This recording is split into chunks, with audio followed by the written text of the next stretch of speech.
I guess I should turn a microphone on. I was still in shock watching the video that you just watched of the sad event of Constable Patent and his last trip past Indian Head. Our condolences go out to his family, his friends, and all the members in the RCMP. Tragic and sad. Well, we'll try and get on with the show. There you have it, weather. And guess what? I am not giving you the weather today. No. Instead, look at this. I have a special guest for you to give you your weather. Let's get on with it. Good morning, I'm Lisa Craigie and I'm here at Indian Head Chrysler. It's a very windy day, so I am in this new Ram 1500 Sport. Come down and see us. But let's get to the weather today. It's a high of 25 and a low of 13. And the wind is gusting to 39, gusting to 65, sorry. And tomorrow we will have a high of 24 and a low of 10. Winds are at 40 and gusting to 75 again, so hold on to your hats. Friday, we can see a high of 21 and a low of 10. Slightly less winds at northwest at 27 and gusting to 41. The weekend, we'll see some precipitation. But come down and see us, and remember, today we have a by-election at the town, so get out and vote. Thanks, have a great day. Thanks so much, Lisa. That's very appreciated that you did the weather for us today. So if there's anything wrong in that weather, it's not Lisa's fault. It's the forecasters that give us that kind of information. But it is indeed extremely windy around Indian Head today. And it's something that we have no control over. So go out and let the wind blow the dust off you. She just mentioned it's a by-election today. Did you get a chance to get down to the Memorial Hall? If you didn't, guess where I was today? Let's take a look.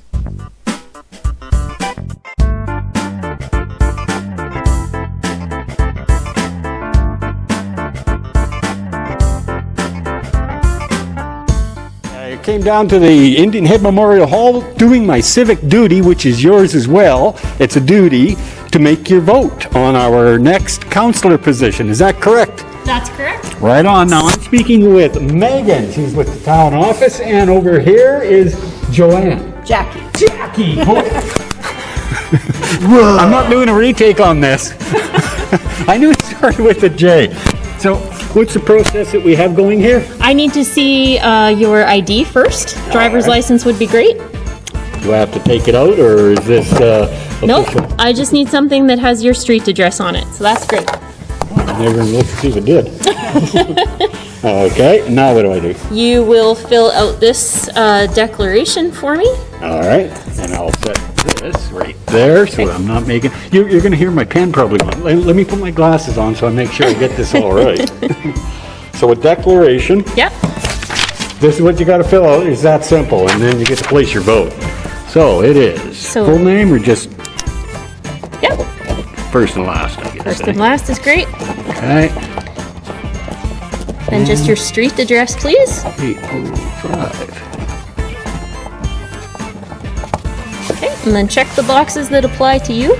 I am a Canadian citizen. I am a full-age vacant before election day. Yeah, I did. Unfortunately. I'm not already voted. No, I haven't. Whoa! Oh, do I fill this part out on the day of the election? Yes, if you have lived here for at least 3 consecutive months preceding the day of the election.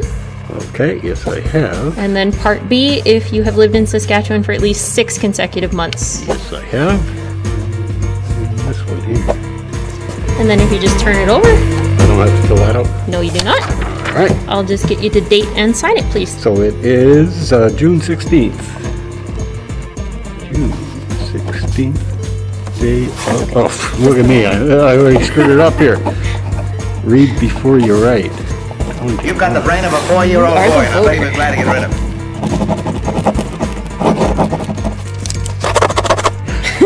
Wonderful. That's all I need. Jackie will get you a card. Excellent. Now I shall go see Jackie.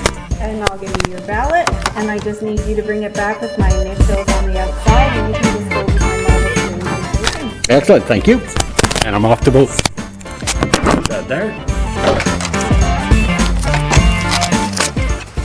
This is your ID. Just between my initials here, so you do more. Perfect. Your driver's license would be best. If you have. Yeah.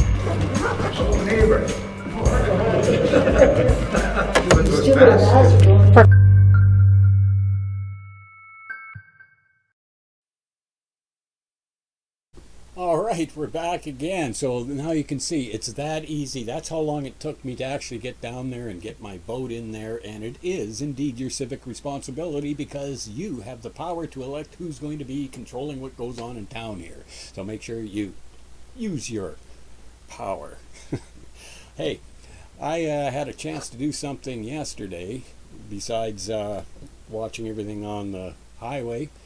But here, I'll fill you in on this. You know, our own Wawa Indian Head Steel Drum Band actually had a chance, or we're actually honored to be a part of a celebration parade for an event called Where's Frank? Now, I'll show you what I mean. There he is, Frank, heading right to that line. Now, 94-year-old Wawa Shriner Frank Atchison of Saskatoon began a walk from Saskatoon to Regina that started on April the 15th of this year. He walked about 5 kilometers per day along Highway 11, ending the walk yesterday on June 15th in Regina. Now, the net proceeds of the funds received during Frank's walk will be shared equally between Jim Pattison Children's Hospital Foundation and the Shriners Hospital in Montreal. Frank's walk is also a celebration of his 95th birthday, which was actually yesterday when he finished his walk. Frank's walk began at the Masonic Temple in Saskatoon at 11 a.m. Thursday, April the 15th. The event concluded at the Legislative Building in Regina on June 15th, where Frank received his 50-year Shriners Service Pin. Frank wants all children to have, well, let me see. Yeah, Frank wants all children to have hope and an opportunity in life so they can succeed in whatever they wish to do. Sometimes there are medical obstacles that have to be overcome, and Frank wants to make sure medical obstacles don't stand between them and success. This journey took Frank from Saskatoon over 61 days of walking, stopping at towns along Highway 11 to make them aware of what the hospitals do for the children, as well as raise critical funds that are required to make the hospitals as successful as possible. The conclusion of Frank's walk was met by a celebration parade of Wawa Shriners, along with congratulations from notables like Premier Scott and the Mayor of Regina, which you just saw, Sandra Masters, along with gratitude and thanks from a few Shrine patients. So well done, Frank. We're proud of you and what you've done for the Shrine. Hey, I also had a chance to do a little bit of fishing around on Monday night. Well, actually Monday morning. I'm losing track of days here. I've got so much on my mind lately. Anyways, here's a little something that I had a request for because people really don't know everything they should know about Communities in Bloom. And I thought, here's an opportunity for you to take a closer look. And I had a chance to talk with Donna Thompson with Communities in Bloom. Take a look.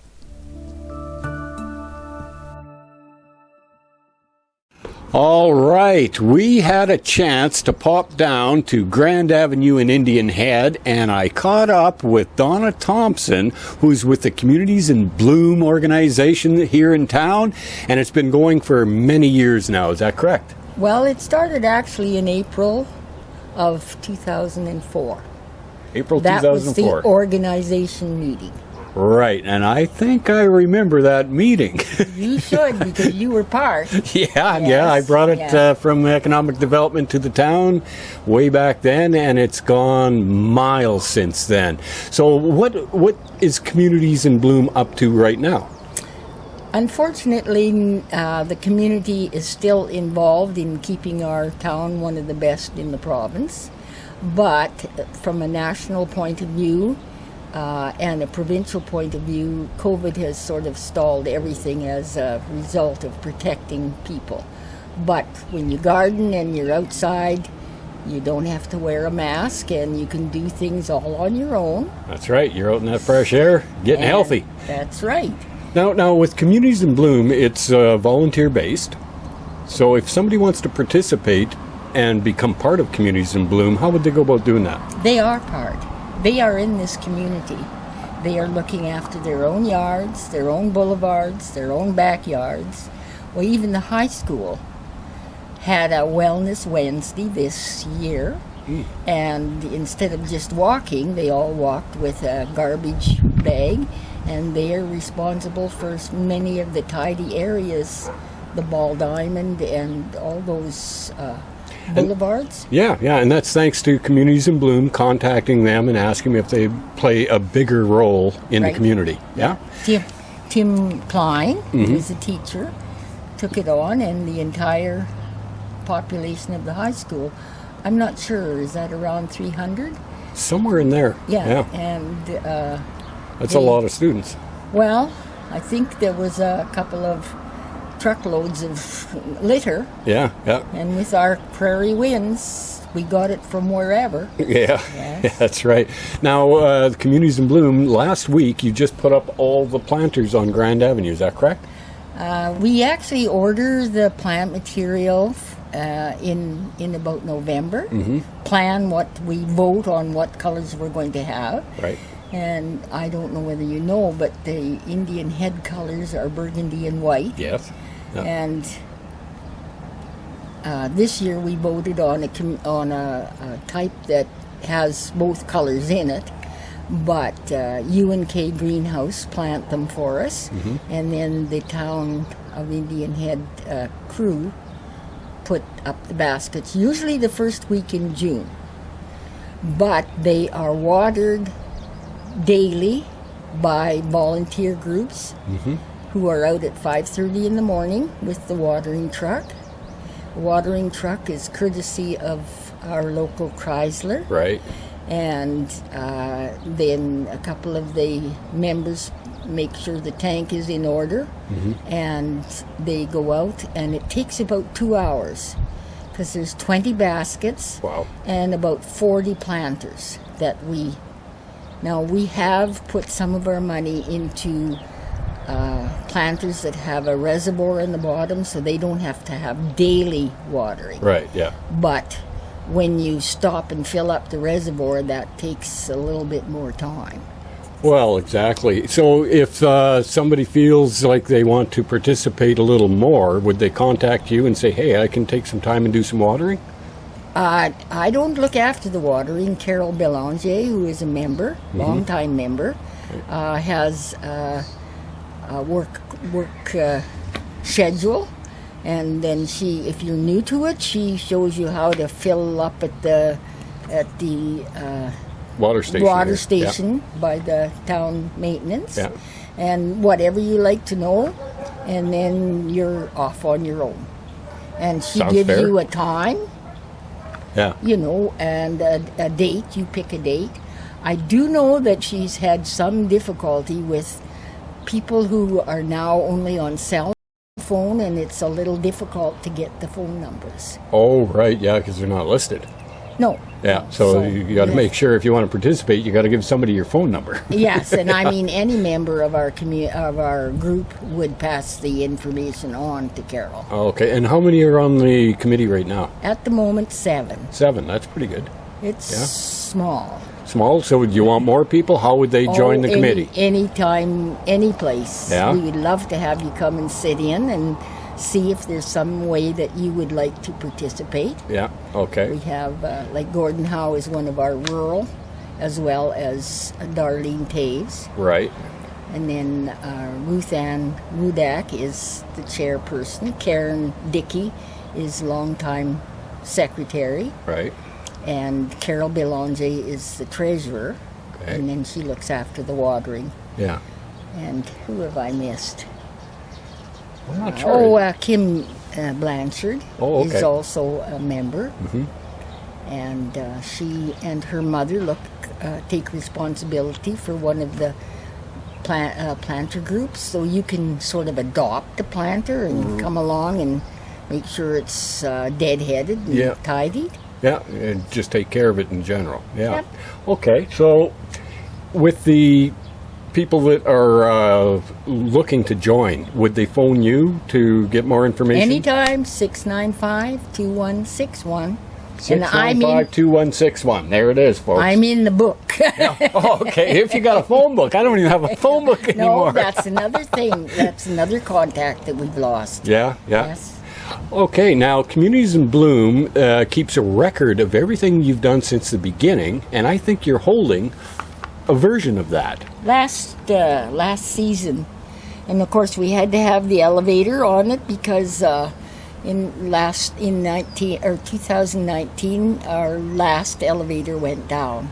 Last of Now 13 this of them. this is not one of the original. This one was transferred from Avonhurst Oh, okay. in I think 79.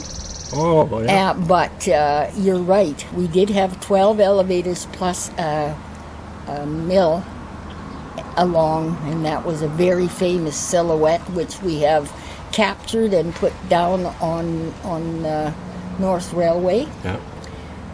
Mike Miller did a metal silhouette, and we put it on a slab that was the result of the foundation of one of the elevators. Yeah. And that's thanks again to Communities in Bloom. Yes, Yeah, and we had you initiated that. Mavis Gray Jealous, who painted the background for us, but the original was done by a 13-year-old. Oh, really? From town? Yeah, Austin Gilm. Gilm. Yeah, okay. Yeah. Yeah, wow, I didn't know that. See, you learn something new every day on Indian Head Live. Yeah, it was painted, and then the painting needed to be updated, refurbished, and it was weathered, and then we decided to do something a little more permanent. Yeah. Yeah. Oh, that's wonderful. So now when I'm looking around town, there's also things like we're sitting on the gazebo, and you have a record of all this stuff in this document. Is that correct? But the gazebo is not Communities in Bloom. Okay. It was established by the movie Little Mosque on the Prairie. Little Mosque on the Prairie, and they actually got permission from the town to put it here because their mosque was set up across the road, and they wanted a direct film point. Right. But when they closed their film, they donated to the town, and Mainline what was that called? You know, they got a fund. Anyway, volunteers repainted it because it was white. Right. And then, of course, it's had to have some updating, and then we've had some vandalism, which has been looked after. Yeah. And very fortunate in Indian Head, not with people taking ownership of their community and trying to keep it nice. I think this has made an impression on everyone to keep your town Looking beautiful. Yeah, because we are considered one of the most beautiful little communities on the prairies. Well, you and I certainly think so. Oh, it is. That's why.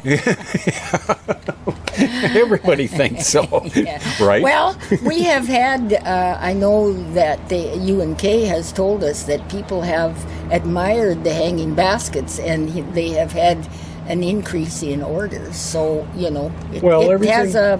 Yeah, right from where the RCMP barracks is down, where they had the garden from the RBC was set up in there. And that was the centennial. Yeah. And we were able to do that with a generous donation from the bank. Yeah. And every year the bank's staff help plant, because that's a big garden. Yeah, it is. It's huge. And then one person takes responsibility for keeping it looking sharp. Yeah. And how many awards has Indian Head won with Communities in Bloom? I knew you were going to ask that. We did very well, but there is a record in our profile book, and if you go to the tourist booth, there is a plaque that we boast that tells all of the awards that we have had. Excellent. Now, in the past couple of years, 3, I think, we have been moved from the provincial competition to the national competition and have done very well. We got what they call a bronze, which is the highest is bronze, silver, and gold. Okay. So we're on the bronze level. For national. For national. Yeah. Well, that's an accomplishment right yes, there. and Yeah, I tell yeah. you, when those judges come, they're looking at every bent twig. Well, maybe not. Pretty close. Yeah. Because, if you're going national, they're going to look for every little flaw. Right. So if your yard is not looking good, make sure you make it look good. It doesn't take much effort, and, it's well worth it and helps the town out. And also, with the judging, what time of year do they come out and judge? We have had them as early as the 15th of July, but it depends on their program what communities they are judging, because the judges will be judging, like if they're national judges, they will be judging in, our community is population based 2,000, so we compete with other communities Of in the same that size. Yes. Yeah, that makes perfect Like sense. Maple Creek. Yeah. And you can go online and see Maple Creek has a beautiful profile book as well. Oh, okay. But we're not going to talk about Maple Creek. This is Okay, all about no. Indian Head and how beautiful it is here. Because we're sitting here on a beautiful Monday morning, and it's just, you could sit here for hours Yes. and fall asleep too. Yes. Well, you can see by the floor that this is a well-used area. I It mean, is. the teenagers and many people. Yeah, get up here and just Yeah. enjoy the day. Yeah. Yeah. So when we're talking about the Communities in Bloom and everything that they've done, they can go online and find this document, and it's the Communities in Bloom. Is there a name for it? It's that called they've the taken? profile, but if you go on the Town of Indian Head, Right. then look for profile book. Profile book on the Town of Indian Head site. And I had a quick flip through this, and there's numerous pictures in and around the town, and I think you take them, don't you, Donna? Not always. One of my favorite pictures is the last one, and it says "Thank you for visiting Indian Head," because it's a picture of our Sign. a sign that when you leave Indian Head. Yeah. And then a very nice picture of the sunset with our elevators, and that was taken by Dan Loran. Right. Yeah. And so we have other people contributing. Yeah, okay. So, but all the information they ever needed to know is going to be inside that profile, and it's updated yearly, is that correct? Oh, yes. Okay. It Well, takes- anything that they need to know about It takes about, I guess we work about 300 hours on this. That's a lot of time. Well, there's editing and there's something happening, and then you have to remove a picture or move a picture and you Yeah. know, to keep it current. Yeah, and add all the new exciting things that you've been doing. Exactly. That's yeah. right. Well, it's actually a profile of what the town is doing. Yeah. You know, we have 5 heritage buildings in our community, which is quite a lot for a 2,000. Yeah. And so, like, the theater is always busy, so we try to capture what they are doing for the community. And, Right. And of course, we're going to get a new swimming pool, so then that's. And the Elks and other organizations. I think there's about 50 organizations in Indian Head. That's a lot. And you know yeah. what they do. Oh, yeah. Quietly in the background are working all the time. Which we can make sure, if you're watching and you're part of an organization and you want to be on the show and let us know what you're up to, just give me a call, send me a message, whatever. And when we can sit down and talk and find out a little more, just like we are with Donna Thompson right now. Donna, I'd like to thank you for taking the time to let everybody out there know what's going on in Indian Head and with the Communities in Bloom. Thank you very much, and we invite you to come and have a look. Visit at Indian Head. Visit yourself. Yeah. We've got something for everyone. Excellent. Thanks again. Well, there you have it. Thanks again, Donna. That's very appreciated that you filled us in on everything that we need to know. And if you need more information, just call Donna on the number that was shown on the screen, and she'll be glad to help you out and maybe get you even on that committee if you're interested. That's everything I've got for you for today's show. if you have something you would like me to announce before it happens, there, just send me an email. Send it to chester@litv.com. And I'll get that email and we'll try and get you on the show. If you want to be a weather person on the show, send an email and I'll try and get you on the show. And you can also message me too through Facebook if you want to just use a direct message to me. So remember, once it's over, it's old news. So let me know what's going to happen so that I can put it on the show and let everybody else know that you're going to be doing something. Hope you enjoyed the show today. Oh, hey, by the way, on our next live show, we're going to go and try our higher and lower game. If you were watching my test feeds, I think last Friday, you would have seen we've got a new game show happening right here on Indian Head Live, where you get a chance to win a Tim's card. Yes, it's only worth $5, but hey, I got no budget here. So if you want to play in the game live on the show, send an email once again to chester@litvnet.com, and your name will go into a draw and we'll pull somebody's name out and we'll get you live right on the show and you have a chance at that Tim card. Till the next show, I hope you have a great day. We'll see you all again. Well,